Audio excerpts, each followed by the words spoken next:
누가복음 15장 11절에서 32절 하나님 말씀을 조용히 경청하시기 바랍니다.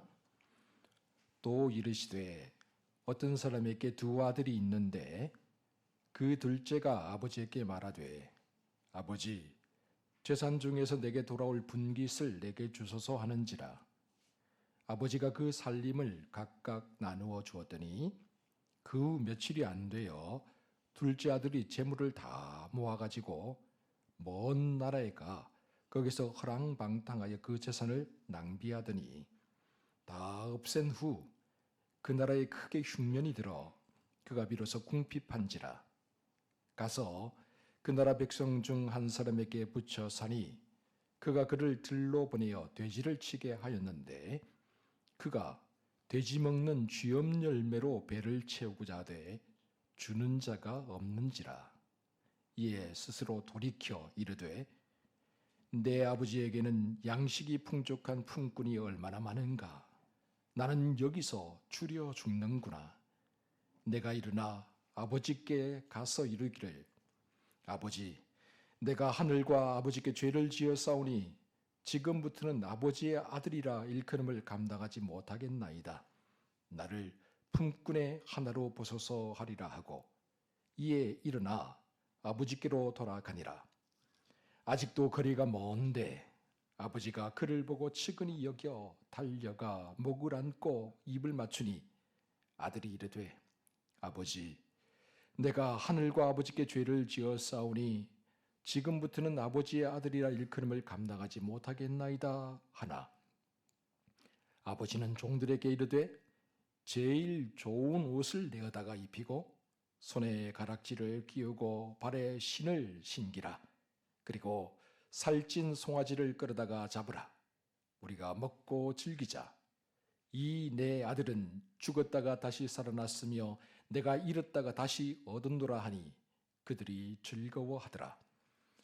맏아들은 밭에 있다가 돌아와 집에 가까이 왔을 때에 풍악과 춤추는 소리를 듣고 한 종을 불러 이 무슨 일인가 물은데 대답하되 당신의 동생이 돌아왔음에 당신의 아버지가 건강한 그를 다시 맞아들이게 됨으로 인하여 살찐 송아지를 잡았나이다 하니 그가 노하여 들어가고자 하지 아니하거늘 아버지가 나와 권한대 아버지께 대답하여 이르되 내가 여러 해 아버지를 섬겨 명을 어김이 없었거늘 내게는 염소 새끼라도 주어 나와 내 벗으로 즐기게 하신 일이 없더니 아버지의 살림을 창녀들과 함께 삼켜버린 이 아들이 돌아오매 이를 위하여 살찐 송아지를 잡으셨나이다.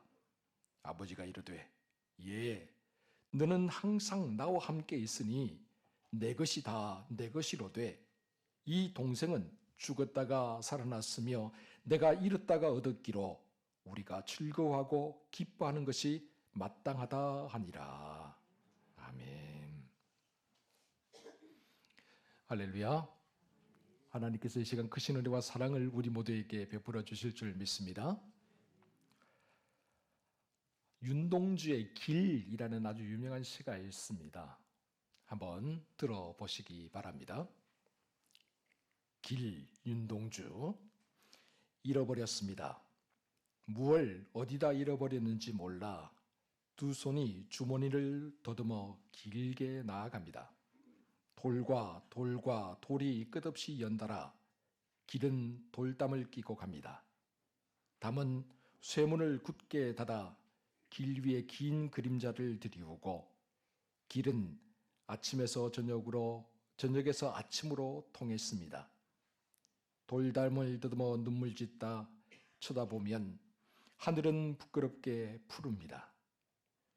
풀한 복이 없는 이 길을 걷는 것은 담 저쪽에 내가 남아있는 까닭이고 내가 사는 것은 다만 잃은 것을 찾는 까닭입니다. 아마 우리 여기 앉아있는 분들이 대부분 그럴 텐데 나이가 들면 들수록 더욱더 뭔가를 잃어버린 것 같은 느낌이 들 때가 있습니다. 그래서 주머니를 뒤져보기도 하고 여기저기 어슬렁거리면서 뭔가를 찾아보죠. 그러나 아침과 저녁, 푸른 하늘, 그리고 돌담은 여전한데 그냥 그 자리에 있는데 잃어버린 것을 찾을 길이 없습니다. 그래서 윤동주처럼 때로는 서럽게 눈물이 나기도 하고 때로는 부끄러워서 하늘을 쳐다보기도 합니다. 이처럼 우리는 각자 주어진 상황과 형편에 따라서 잃어버린 것들이 다 다르겠지만 항상 무엇인가 잃어버린 상태, 무엇인가 상실한 상태로 살아가고 있다라는 사실이죠.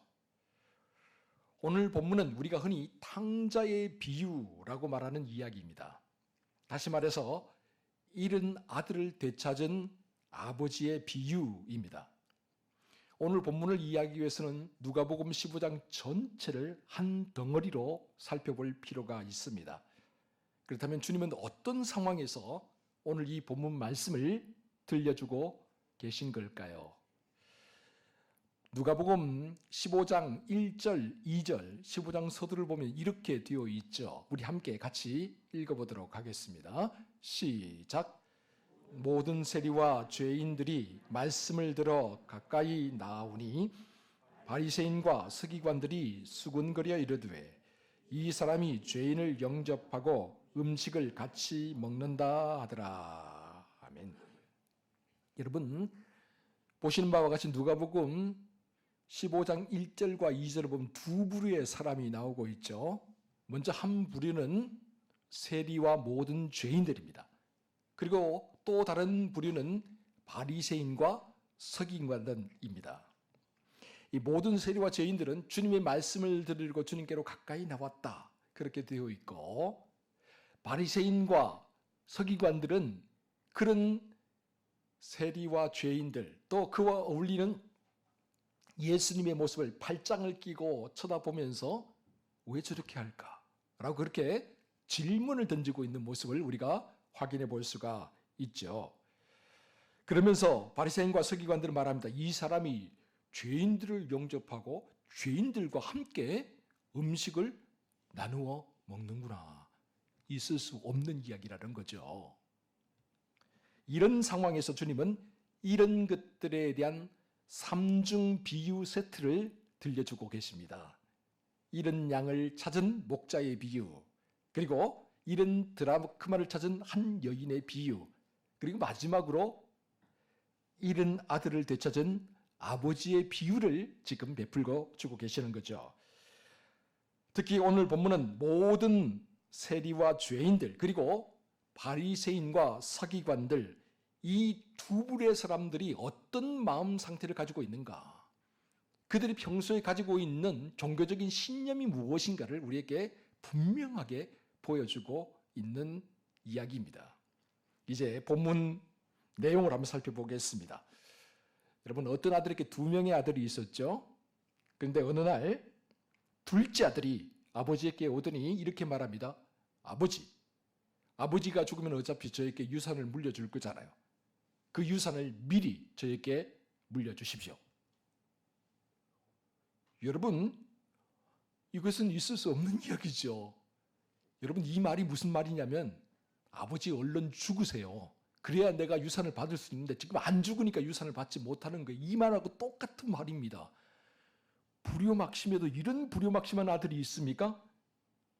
그럼에도 불구하고 아버지는 둘째 아들이 요구한 대로 유산을 나누어서 둘째 아들에게 줍니다. 당시 유산 분배법을 하면 첫째 아들에게는 3분의 2를 주고 둘째 아들에게는 3분의 1을 주게 되어 있었죠. 아버지가 유산을 물려주자 마치 둘째 아들은 기다렸다는 듯이 그 유산을 싹 정리해서 돈으로 만들어 그 돈을 가지고 먼 나라로 갑니다. 그리고 그 먼 나라에서 이 돈을 흥청망청 쓰기 시작합니다. 그러자 여러분 돈을 쓰면 사람들이 몰려듭니다. 그죠? 예, 돈을 물 쓰듯이 쓰면 그 사람 곁으로 사람들이 몰려들어요. 그런데 돈으로 만든 친구는 진정한 친구가 아니에요. 왜요? 돈이 떨어지면 돈 보고 왔던 사람도 다 함께 떠나버립니다. 마찬가지예요. 둘째 아들도 흥청망청 돈을 쓰니까 돈이 떨어졌네요. 그러자 그에게 죽고 못 살 것처럼 이야기했던 친구들이 싹 사라져 버렸습니다. 그리고 안타깝게도 마침 그때 이 나라에 흉년이 들었습니다. 먹고 살 길이 없는 거예요. 그래서 이 아들이 농장으로 가서 일을 합니다. 근데 그 농장에서 농장 주인이 돼지를 치게 해요. 유대인들은 돼지를 싫어합니다. 돼지고기를 먹지 않아요. 돼지는 하나님께서 먹지 말라고 하는 부정한 동물이기 때문에 돼지를 싫어해요. 그런데 이 돼지를 쳤다. 그만큼 형편이 엉망진창이 됐다라는 거죠. 그런데 중요한 건 뭐냐? 돼지가 먹는 쥐염 열매. 제가 성지순례를 가서 보니까 쥐염 열매가 우리 완두콩처럼 생겼는데 큰 완두콩처럼 쭉 길게 생겼어요. 그런데 그 안에 콩이 있긴 있는데 그 콩을 먹지는 못합니다. 그런 열매가 있어요. 그런 열매를 돼지를 줘서 먹게 하는데 그것 좀 먹으려고 하는데도 그것조차도 주는 사람이 없어서 먹지 못하는 상태가 되었어요. 그제야 둘째 아들이 정신을 차립니다. 제정신이 들어요. 우리 본문 17절이죠. 한번 같이 읽어보겠습니다. 본문 17절 시작. 이에 스스로 돌이켜 이르되 내 아버지에게는 양식이 풍족한 품꾼이 얼마나 많은가. 나는 여기서 줄여 죽는구나. 정신을 차리고 보니 자기가 잘못 살아왔다는 거예요. 제정신이 들고 보니까 내가 지금 짐승만도 못한 삶을 살고 있다는 거예요. 그래서 둘째 아들이 자기 집으로, 아버지 집으로 돌아가야 되겠다 마음을 먹게 되죠. 이제 죽어도 자기 집으로 돌아가서 아버지 집으로 돌아가서 죽어야 되겠다라고 그렇게 마음을 먹게 되는 겁니다. 그래서 결단을 내립니다.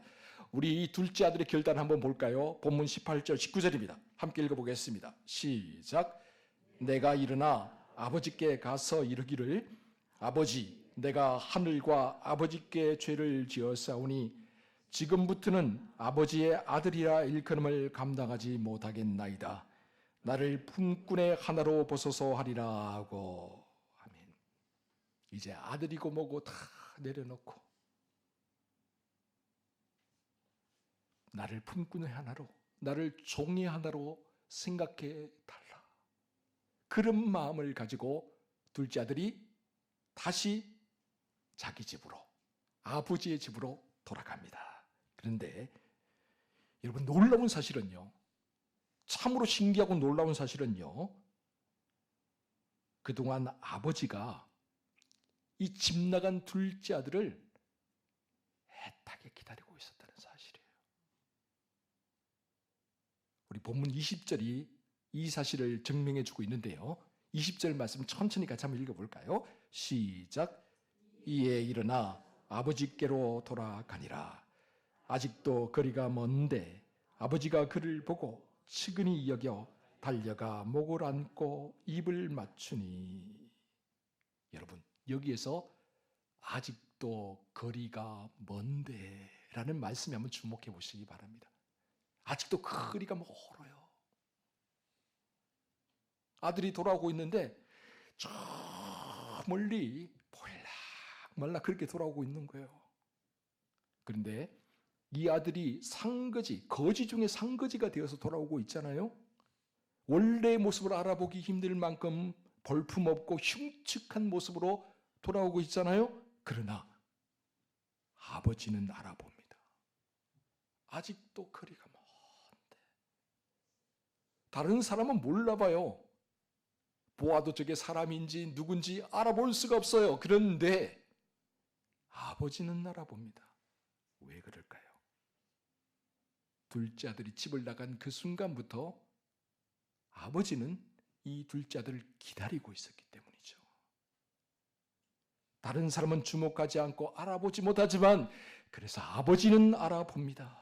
고개를 숙이고 터벅터벅 걸어오는 둘째 아들을 단번에 알아봅니다. 이 아들을 알아보고 아버지가 그 마음에 불쌍히 여기는 마음, 스프랑크니조 마이 마음, 우리 늘 얘기하죠. 긍휼히 여기는 마음, 그 마음이 솟아나는 거예요. 그래서 어떻게 합니까? 아버지가 아들을 향해 달려갑니다. 여러분, 우리나라 고려시대, 조선시대 때 아들이 돌아온다고 해서 아버지가 그 아들을 보고 달려가는 법이 없어요. 중세시대, 예수님 당시에 우리보다 더한 가부장적인 사회입니다. 그런 사회에서 아들이 돌아온다고 아버지가 벗은발로 달려가는 법이 없어요. 그런데 지금 이 아버지는 아직도 거리가 먼데 돌아오는 아들을 보며 달려가고 있는 거예요. 뭡니까? 그 아들을 그만큼 애타게 기다렸다는 거잖아요.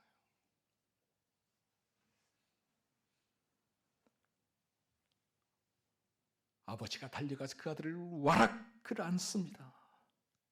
아들의 목을 안고 둘째 아들에게 입을 맞추고 격하게 환영합니다. 환대이죠. 아무런 조건 없이, 진정 아무런 조건 없는 환대입니다. 그렇습니다. 집으로, 아버지 품으로 돌아오는데 무슨 조건이 필요하겠습니까? 오래전에 개봉된, 제가 알기로는 1971년에 개봉된 걸로 알고 있는데요. Going Home이라는 영화가 있습니다. 우리나라 번역으로 집으로 가는 길이라는 그 영화인데요. 이 영화가 얼마나 유명한지 계속해서 리메이크 돼갖고 상영이 됐어요. 그리고 또 드라마로도 만들어졌고 우리나라에서 역시 집으로 가는 길 만들어지기도 했죠. 이 영화를 보면요, 뉴욕에서 플로리다로 가는 버스에 세상에 활발한 남녀가 탑승을 하게 됩니다. 그들은 이제 플로리다 해변에 가서 이제 마음껏 뛰어놀면서 즐기자, 그렇게 들떠 있었죠. 그런데 맨 앞자리에 어떤 중년의 남자가 딱 앉아 있어요. 아무 말 없이 우울하게 앉아 있는데 마치 망부석처럼 꿈쩍도 하지 않는 거예요. 궁금해졌습니다. 이 세상의 남녀가. 그래서 이 남자에게 음식도 갖다 주고 말을 걸으려고 하는데 이 남자가 말을 하지 않는 거예요.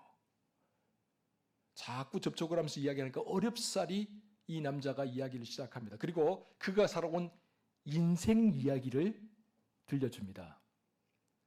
그의 이름이 빙고입니다. 그리고 그는 4년 전에 뉴욕 교도소에 갇혀 있다가 이제 막 석방이 되어서 집으로 돌아가고 있는 길이라고 이야기를 합니다.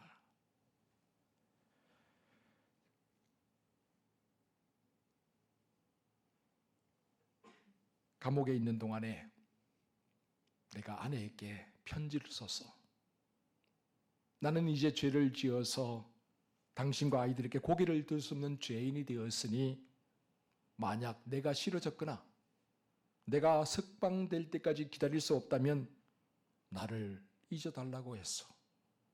그 뒤로 아내와 아이들은 3년 반 동안 편지도 없었고 면회도 오지 않았어. 교도소 석방을 앞두고 얼마 전에 마지막으로 아내에게 다시 편지를 썼어. 만약에 나를 용서하고 받아준다면 우리 마을 어귀에 있는 커다란 참나무에다가 노란 손수건 하나를 걸어달라고 했어. 만일 노란 손수건이 없다면 나는 그냥 이 버스를 타고 정처 없이 어디든지 갈 생각이요. 이렇게 이 남자가 자기의 인생 이야기를 들려주는 거죠. 그런 동안에 버스는 계속해서 그 남자의 마을을 향해 달려갑니다. 그리고 점점 남자의 마을이 가까워지죠. 그럴수록 이 버스 안에는 마치 찬물을 끼얹은 것처럼 정적이 흐르기 시작합니다. 과연 어떻게 될까? 노란 손수건이 있을까? 아니면 없을까? 이 남자는 집으로 돌아갈까? 아니면 이 버스를 타고 정처 없이 어디론가 떠돌게 될까? 그러다가 마침내 버스가 마을 어귀가 보이는 산모퉁이를 탁 돌아서게 됩니다. 그러자 매미처럼 버스 창에 매달려 있던 젊은이들이 갑자기 와 하고 소리를 지르기 시작하죠. 여러분, 마을 어귀 커다란 참나무에는 30개, 60개, 100배가 넘는 노란 손수건들이 손을 흔들며 환영하는 물결처럼 살랑살랑 나부끼고 있었던 겁니다. 환대죠. 혹시라도 남편이 참나무에 걸어놓은 노란 손수건 하나를 보지 못하고 그냥 지나칠까봐 아내가 그 커다란 참나무를 노란 손수건으로 완전히 도배를 해 놓았던 거죠. 환대하는 겁니다. 아무런 조건 없이 그냥 돌아와도 됩니다. 이 이야기는 미국 소설가 피터 하밀이 쓴 뉴욕 포스트지에 게재한 고잉 홈이라는 이야기를 영화로 만든 이야기입니다. 여러분, 마침내 집을 나갔던 둘째 아들, 허랑방탕하게 살았던 이 둘째 아들이 다시 돌아옵니다. 그리고 이제나 저제나 오늘이나 내일이나 집 나간 아들이 돌아오기만을 애타게 기다렸던 그 아버지와 감격적인 상봉을 하게 되죠. 아버지는 탕자와 같은 아들, 죽은 줄로만 알았던 아들이 돌아오자 기쁘고 즐거운 마음으로 그 아들을 반겨 맞아줍니다. 그 아들의 손에 가락지를 끼우고 그 아들의 발에 새로운 실을 신겨주고 그 아들의 옷을 갈아입혀 줍니다. 그리고 동네 사람들을 초청합니다. 큰 잔치를 베풉니다. 그리고 이렇게 모인 사람들 앞에서 선포하죠. 본문 24절 우리 함께 같이 읽어봅니다. 24절 시작. 이 내 아들은 죽었다가 다시 살아났으며 내가 잃었다가 다시 얻었노라 하니 그들이 즐거워하더라. 아멘. 이처럼 아버지는 아들을 무조건적으로 환대합니다. 너 왜 그랬냐? 너는 왜 항상 그 모양 그 꼴이냐? 그렇게 나무라거나 따져 묻지 않습니다. 그런가 하면 이제 너는 내 아들이 아니야.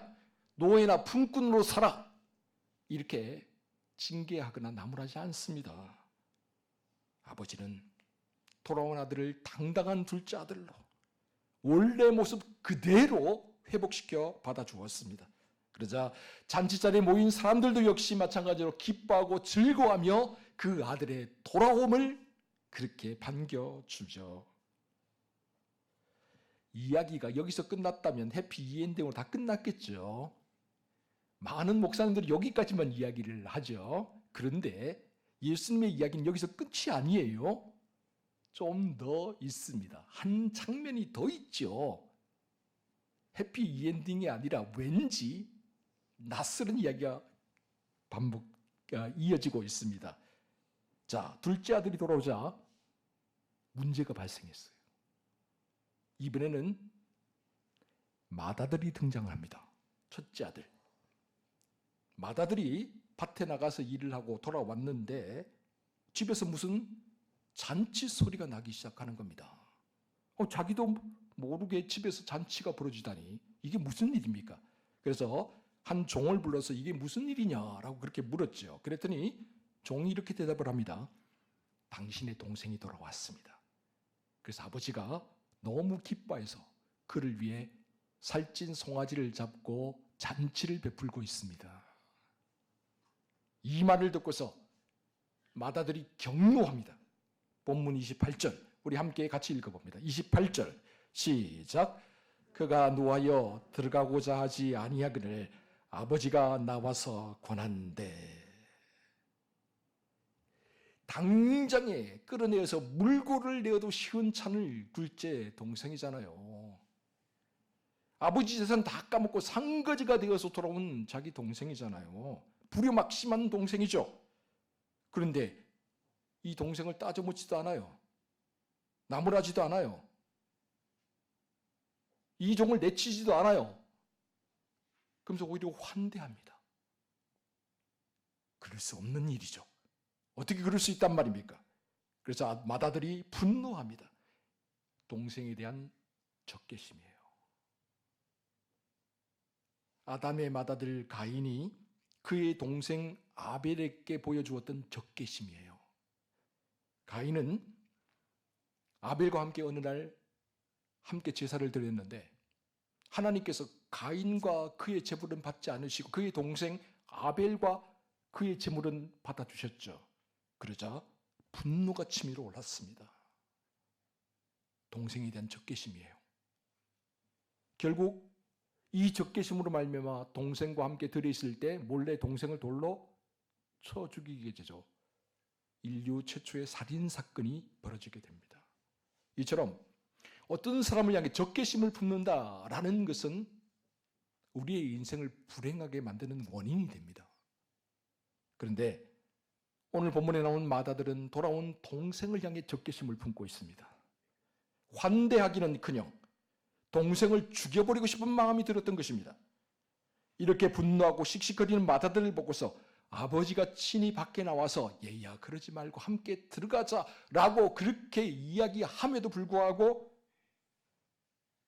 아버지 말을 들으려고 하지 않습니다. 우리 본문 31절 같이 한번 읽어봅니다. 31절 말씀 시작. 아버지가 이르되 예 너는 항상 나와 함께 있으니 내 것이 다 내 것이로되. 이미 유산을 다 물려줬잖아요. 아버지의 것이 다 자기 것이잖아요. 맏아들은 이미 특권을 가지고 있잖아요. 모든 것에 대한 권리를 가지고 있잖아요. 언제든지 자기가 원하는 대로 자기 마음대로 쓸 수 있는 거잖아요.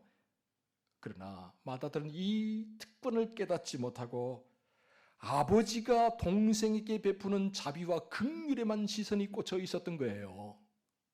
그러니까 그 마음에 적개심이 일어나는 거죠. 여러분, 그런데요, 이 적개심이 오늘 본문에서 예수님의 말씀을 듣고 있던 바리새인과 서기관들에게도 발견되고 있습니다. 우리 다시 처음으로 돌아가서 누가복음 15장 2절 말씀을 천천히 같이 한번 읽어보겠습니다. 시작. 바리새인과 서기관들이 수군거려 이르되 이 사람이 죄인을 영접하고 음식을 같이 먹는다 하더라. 바리새인과 서기관들은 세리와 죄인들이 예수님과 함께 같은 식탁에서 식사를 하면서 예수님의 말씀을 듣는 것을 달가워하지 않았습니다. 나아가서 이런 상황에 대해서 적개심을 품었습니다. 바리새인과 서기관들은 하나님께서 그들에게 부여해 주셨던 엄청난 축복과 영적인 특권을 제대로 깨닫지 못하고 주님이 돌아온 둘째와 아들과 같은 이 세리와 죄인들을 긍휼히 여기면서 그들을 불쌍히 여기고 그들을 받아주는 것에 대해서 적개심을 품었던 거예요. 본문에 나오는 맏아들이나 또 본문에 나온 바리새인과 서기관들이 동일선상에서 지금 있는 거죠. 사랑하는 성도 여러분, 행여 오늘 우리에게도 바리새인과 서기관과 같은 모습은 없습니까? 죄인들을 정죄하는 모습, 뒤늦게 신앙생활하는 사람들을 시기 질투하거나 깔보고 무시하고 적개심을 품는 모습, 혹시 오늘 우리에게도 본문에 나오는 바리새인과 서기관과 같은 모습이 덩그러니 자리 잡고 있는 것은 아닙니까? 선한 목자 되신 우리 주님은 이런 양 한 마리를 찾기 위해서 긍휼히 여기는 마음으로 험산줄령을 헤매고 있는데 오늘 우리는 내 마음에 들지 않는다는 이유로 나와 맞지 않는다는 이유로 주님께 돌아온 그 어린 영혼을 오히려 쫓아내고 내치고 있는 것은 아닙니까? 그들에 향해 적개심을 품고 있는 것은 아닙니까? 주님은 오늘도 분명하게 말씀하고 계십니다. 누가복음 19장 10절 말씀 우리 함께 같이 읽어보겠습니다. 시작. 인자가 온 것은 잃어버린 자를 찾아 구원하려 함이니라. 아멘. 여러분, 신앙에는 먼저 된 자, 나중 된 자가 없습니다. 여러분, 신앙은 오히려 먼저 된 자가 나중 되고 나중 된 자가 먼저 된다고 주님 말씀하고 계세요. 예수 그리스도를 믿는 믿음 안에서 우리 모두가 한 형제요, 한 자매일 뿐입니다. 그러므로 언제나 인자가 온 것은 잃어버린 자를 찾아 구원하려 함이라. 한 영혼이라도 구원하는 것이 주님의 목적. 그 목적을 우리에게 주신 우리에게 사명이 되었다라는 사실을 우리가 잊지 말아야 됩니다. 이 말씀을 가슴에 새기고 살아가는 저와 여러분 모두가 되시기를 주의 이름으로 축원드립니다. 기도하겠습니다. 사랑하는 주님, 주님의 마음, 긍휼의 마음을 담게 해 주옵소서. 비록 죄인이라고 할지라도, 비록 세리라고 할지라도 주님께로 돌아오는 영혼을 긍휼히 여기고 불쌍히 여기면서 보다 넓은 품으로 보듬어 안아줄 수 있는 긍휼의 마음을 품게 해 주옵소서. 좀 부족해도, 좀 모자라도 우리가 이해하고 양보하고 품어주면 그 사람도 역시 주님의 귀한 일꾼이 되기 때문입니다. 마다들과 같이, 바리새인과 서기인들과 같이 먼저 되었다고, 먼저 믿었다고 마음이 연약하고 믿음이 연약한 사람들에게 적개심을 나타내는 것이 아니라 오히려 그들을 돌봐주고 격려해주고 세워주는 우리 모두가 되게 해 주옵소서. 그래, 우리 양동교회가 사랑과 긍휼이 넘치는 교회, 주께로 돌아오는 영혼이 날마다 더하는 교회가 되게 하여 주옵소서. 이 모든 말씀을 우리 구주 예수 그리스도의 이름으로 기도하옵나이다. 아멘.